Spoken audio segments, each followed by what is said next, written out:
Yo, what's going on, everybody? It's your boy Super GX in the building, and you know how we feel it. Today we are feeling a second place Chris PK deck profile. So I took this to my locals the other day after not topping last week and topping the week before. I've been getting very weird results, very good results in some areas, very weird results in other areas. But basically, I took this to my locals yesterday and ended up actually getting second place, which was pretty insane. I didn't think that the list would do that well, considering that I took out the plasma just to sort of make room for more consistency so I don't draw as many bricks.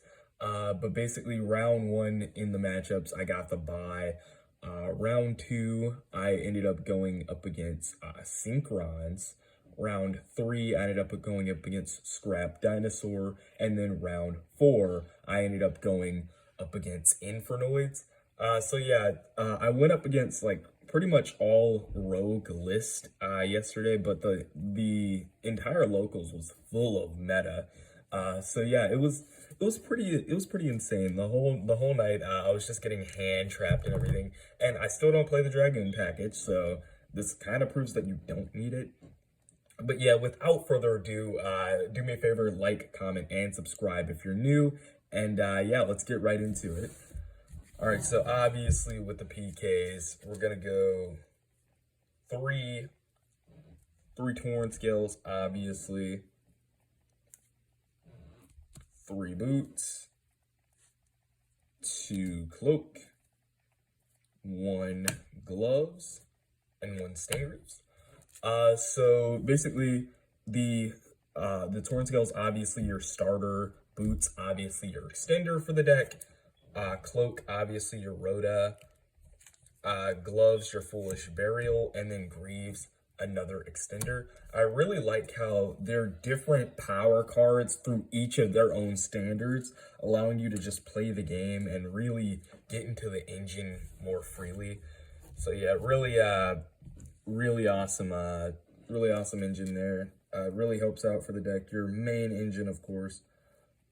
Next, moving on with the starters, your 3 tour guide for the tour guide package, and then along with the tour guide package, 1 Graph, 1 Seer, and 1 Libic. I've been really liking Libic. There were a few times where I ended up drawing into each of these guys, and I ended up just Libicing one of them. So it's really nice to have that extra name to really be able to not brick. So basically, I play 56 cards, so you're more likely trading consistency in draws for consistency in combos, and I feel like trading for consistency in combos is better. So yeah, that's just my personal opinion. For the continuing on with the starters, my secret spice, 3 Mathematician. Well, it's not really a secret anymore. I've been showing this off for quite a while now, but 3 Mathematician. I got this off, I think, once today, but the rest of the times I was just summoning Tour Guide and getting it negated. But anyways, the 1 Mathematician and the 1 Sabers to go with the Mathematician.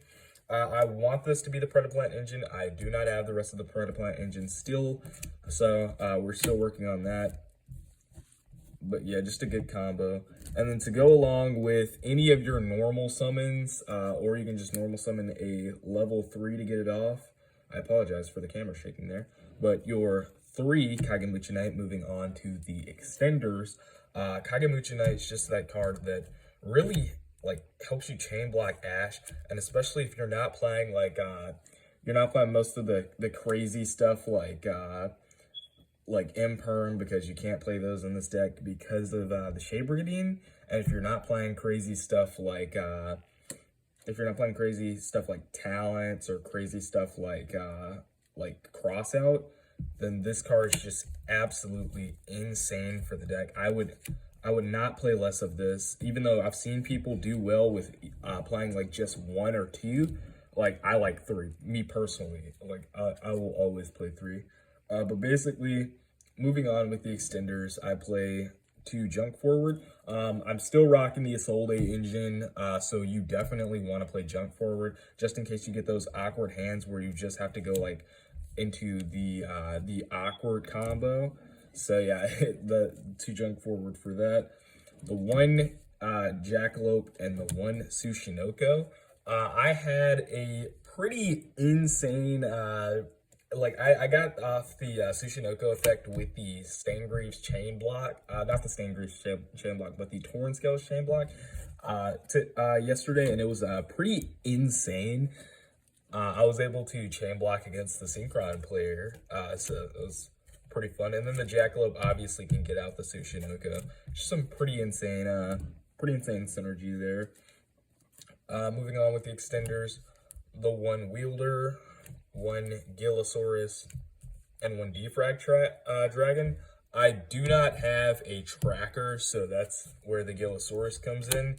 And then I do not have some of the other stuff, like the other Terratop stuff, so I just play the Defrag Dragon.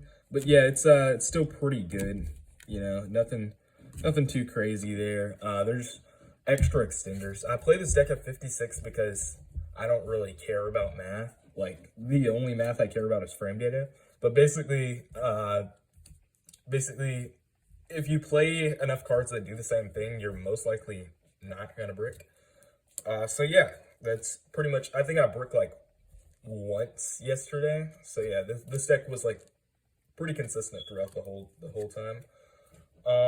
Moving on with the Dark Warrior engine, the 1 Armageddon Knight, the 1 Dark Grepher, and the 1 Blackwing Zephyros. I did mention that I cut out the plasma. I just didn't need it, and yesterday proved that I didn't need it. Like, I couldn't see myself summoning it yesterday. But yeah, just pretty good for the Isolde full combo. Just makes the whole combo happen. Now for the hand traps, I play just 3 Ash and 2 Valor. Ash, absolutely insane, along with the Valor. Ash just, you know, it's so, like, it just synergizes with pretty much any deck because it hits every deck. And it can also become a combo piece because it's level 3. Valor, because Valor is just a really good card. It's really getting up in popularity throughout the format. That's it for the monsters. Moving on to the spells. For the Isolde package of spells, I play the 1 Phoenix Blade, 1 DDR, 1 Living Fossil, 1 Moon Mirror Shield, and 1 United We Stand. Standard lineup. The Phoenix Blade, obviously, to do your Dark Warrior combos. DDR and Living Fossil being extenders. DDR being able to get a banished monster, and Living Fossil being able to get a monster from the graveyard, basically being a monster reborn. Moon Mirror Shield, just really good, allowing you to win any battle phase. Sometimes I'll have this in hand. Like yesterday, I had this in hand and I just equipped it to the Apo. And then United We Stand, same thing. You can equip it to the Apo and it gives her more negates. This doesn't give her more negates, but it allows her to be protected so you can keep on negating things. And then United We Stand, obviously, negates. We love negates. Moving on with the spells, I play 3 Dark Ruler No More. So this basically kind of was, a 3rd Dark Ruler was kind of in the place of Plasma. I think Dark Ruler, having an extra Dark Ruler, like, is better than Plasma because you're not wasting as many resources, and you don't really care about trying to OTK your opponent. You care about taking back the game state and allowing yourself to make a board that they can't break on the next turn. So basically, Dark Ruler is just insane. I think that if you don't have droplets, which I don't, then you should definitely play Dark Rulers. I hate it when I see people like not play this card and not play Droplet either. It's kind of annoying. Moving on, I play 2 Chalice. This card's insane. It's kind of like a, it kind of replaces Triple Tack in a way. Basically, you can chain this on your turn if they do anything funny, like going second. If you're against Tri Brigade, you can just hit the Apo, stuff like that. Just absolutely insane. And you can set it on the first turn. For the absolutely busted one-ofs, I play one Rank Up, one Rhoda, one Foolish Burial, and one Called by the Grave. The Rank Up, obviously, to go into Requiem. Sorry. One Rank Up to go into Requiem. Absolutely busted, gives you your pop. A lot of people still don't play this. I don't know why. Reinforcement of the army, obviously surges any warrior. There's like no world where you don't play this card. Foolish Burial, send any monster from the grave is kind of nice, and you can bait out an Ash and then still go full combo, which is absolutely insane. And then Called by the Grave, obviously called by saying no to hand traps. You kind of want to play this card, especially in this deck, because this deck loses to hand traps. Because I still do not play the Dragoon package, because I do not have the Dragoon package. So, yeah. And that is it for the spells. For the traps, obviously, just your 3 standard Fog Blade and your 1 standard Shade Brigade. Brigade, obviously, helping you out to get out your Isolde pack, like your Isolde package, being able to go into this first turn and then just go full combo is kind of insane. The 3 Fog Blade, basically a searchable Fiendish Chain. Pretty insane. I love this card. Sometimes you can end with like a Fog Blade and then some other stuff. It's pretty crazy. That is it for the main deck. For the extra deck, for the Link 4s, obviously, it's pretty much the same lineup. The 1 Borrelsword and the 1 Apo. Like, this is insane. Borrelsword, insane. Like, these cards, like, there's no world, like, I wish this could be access code. I do not have an access code. But yeah, Borrelsword, like I said, it's just as good as access code. You don't really need access in this deck. For the Link 3s, the 1 Bardiche and the 1 Unicorn. Obviously, you're going to play Unicorn in this deck, even if you're not playing access. Like, Unicorn is insane, being able to spin back. I ended up losing to the Dino player because I did end up spinning back the back. He had a baited back row with a set in the grind game, and I ended up spinning back the back row instead of the set baby, which I did not know was a set baby. And then I made Break Sword and ended up popping the baby, and that's what lost me the game because of such a terrible misplay. But, you know, it happens, you know. We still ended up going second. That's all that matters. Rusty, you get this in your combo. You make this first turn combo, like, every single time. It's pretty insane. And if they nib you, you have stuff saved in grave, so you're good to go. 1 Cherubini, and then the 1 Isolde. Obviously, you play Isolde for the combo because you play the Dark Warrior engine, and then Cherubini sending any level 3 from the deck to the graveyard is just kind of insane. Basically, you can send any one of your level 3s with graveyard effects. Sometimes, if you're forced to make Isolde, you'll just make Cherubini after the fact. Cherubini will send off the Edgem Sabers, and then the Edgem Sabers will still give you combo because this will be under the Isolde zone, so you would not be able to go into the BA combo because the BAs would kill themselves thanks to Isolde being on the field. So yeah, just standard stuff like that you'll have to work with. That's why I play the Edgemp as well. It's just pretty flexible and pretty insane.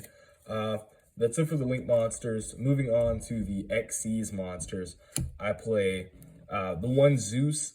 Zeus is absolutely insane. I think I made it like once today, but when it comes up, it's just wow. The Draco Future package, the Draco Future with, of course, the Utopic Future, along with the 2 Leviers. Made this like almost every game. The Utopic Future, obviously, to go into the Draco Future, this being a 2 towers, being able to take whatever your opponent has on the field, as well as negate that effect. And then the Levier being able to just recycle your resources and go into the combo itself. I don't get why people don't play this. It's kind of busted. Although, granted, I would probably, if I had the Dragon package, I'd probably cut this out. because I think the Requiem is in fact better. But that's just me. That's just my opinion. Next, I play the one Requiem and the one Rebellion. Obviously, I do play this package. You play both the Draco Future package and the Rank Up package if you do not have the Dragoon. It's kind of standard if you do not have the Dragoon, because you just want to put up a lot of monster negates on the board. So basically, Requiem is really good. Not once per turn, not once per chain, just can negate like every monster effect out there, and is also a monster reborn for Xyz monsters, so it's insane. And then the Rebellion to go into it. You make the Rebellion first turn, and then you set the rank up, and they're just absolutely it's funny because a lot of people actually don't know what you're doing with Rebellion. They're just like, oh, this kid's putting up Rebellion on the board. That's not a threat at all. You flip rank up, and they're like, well, that happened. So it's just it's interactions like those that really save you the game, and in like your opponent's stupidity, they just sometimes don't know. And then obviously the two Breaksword. You could play one of these. I ended up getting a Ready Fusion in terms of trades.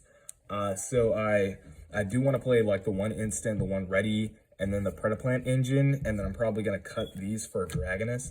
But yeah, Breaksword's really good. It's good for the grind game, although I think you could get away with playing one, mostly because we've seen Karan Gill do it. We've seen multiple people play one Breaksword and actually do good with it. But yeah, for right now, until I get the full Predaplant engine, I'm only gonna play two. And that is it for the extra deck. Now moving on to the side deck. With the side, I play 2 Lancia, 2 Ghost Bell, 1 Droll, 1 Nibiru, 2 Gameciel, 1 Pank, 2 Twin, 1 Harpy's Feather Duster, 2 Fragrance, and 1 Order. So the Lancias are pretty insane, honestly. A lot of Tri-Brigade at my locals. A lot of decks that rely on banishing. Ghost Bell, insane. You definitely want to have this in the main or side. You could honestly main it, but I did not want to go to full 60, so I didn't end up maining it. I ended up cutting it. Droll's just insane. I ended up selling my second Droll, so I only play one in the side now, but it works out anyways because I was able to side in this little package. Nib is just insane. Stops combo decks, which I only own 1, which is fine. 2 Gameciel. I ended up, I was playing a Raiden for the locals, but I did end up getting a Dogaram because I did not have the Dogaram for my Dino deck. I was playing, I had 2 Gameciel. I own 3 Gameciels, but I had 2 in Dinos because I didn't have a Dogaram. I ended up getting a Dogaram, so I ended up putting the second Gameciel back in my side for PK. Pank, because Pank's insane. I put this in like every side deck. It's kind of just insane. 2 Twin Twisters, just an absolutely crazy card for back row removal. Duster, same thing, just being able to completely snipe back row. And then this little package right here, the Anti-Spell Fragrance and the Imperial Order. I got the Spell Fragrance idea from a YouTuber by the name of Rogue Hero. He basically revolutionized kind of the YouTube aspect of siding fragrance. And then Order is just insane. I ended up drawing this against Dinos, even though I didn't end up beating Dinos. Because of my screw up, I had that game 100%, but I screwed it up. It happens. You have to sometimes accept your mistakes. Io was just absolutely insane, being able to shut him down for a little while. But yeah, that is going to do it for the profile, ladies and gentlemen. It's been a good one. Was able to go second place and get into our Discord servers Hall of Fame again. So yay. So yeah, that's gonna do it. Like I said, if you're new here, like, comment, and subscribe. And maybe tell me like what decks you play, like what tech cards you play, like what sort of extra deck techs you would play. And yeah, I'll check out your comments and most likely adapt to the strategy and try to test some of the tech cards out. So yeah, that's going to do it for the video. I'll catch you all later. Peace.